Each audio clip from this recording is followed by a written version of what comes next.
দর্শক, রাজধানীর ৩০০ ফিটে বিএনপির ভারপ্রাপ্ত চেয়ারম্যান তারেক রহমানের সংবর্ধনা মঞ্চ তৈরির কাজ প্রায় শেষ।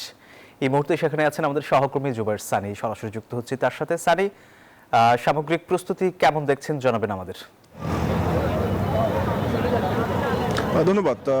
বিএনপির ভারপ্রাপ্ত চেয়ারম্যান তারেক রহমান দেশে ফিরবেন 25 তারিখ। এখনই কিন্তু দেখতে পাচ্ছেন যে আমার ঠিক পিছনে 300 ফিটের যে রাস্তাটি রয়েছে সেখানে কিন্তু তাকে সংবর্ধনা দেওয়ার জন্য যে মঞ্চর প্রস্তুতের কাজ চলছে এবং 2 দিন বাকি থাকতেও কিন্তু প্রচুর নেতাকর্মীদের আমরা দেখছি যে সারা দেশ থেকেই তারা এখানে আসছেন।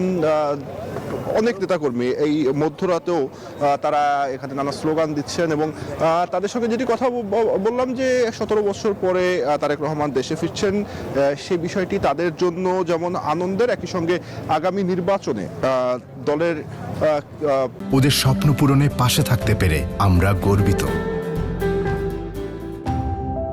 জয়ের ক্ষেত্রে এটি একটি অনেক বড় ভূমিকা রাখবে বলে তারা বলছেন এবং তারেক রহমান এমন সময় দেশে ফিরছেন যখন বিএনপির চেয়ারম্যান বেগম খালেদা জিয়া তিনি অসুস্থ, তিনি হাসপাতালে চিকিৎসাধীন।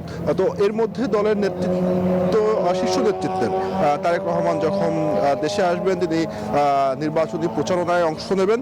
সেটি আগামী জাতীয় সংসদ নির্বাচনে দলের পক্ষে একটি বড় ভূমিকা রাখবে বলে তারা আশা করছেন এবং তারা যেটি বলছেন যে 300 ফিটের যে এই সংবর্ধনা, এটি একটি ঐতিহাসিক সংবর্ধনা হবে এবং এখানে প্রচুর মানুষ এবং সারা দেশ থেকেই নেতাকর্মীরা কিন্তু এখানে কিন্তু অংশ নেবেন এবং তারা যেটা বলছেন যে স্মরণকালের সবচেয়ে বড় একটি জনসভা তারা এখানে করতে পারবেন বলে আশা করছেন।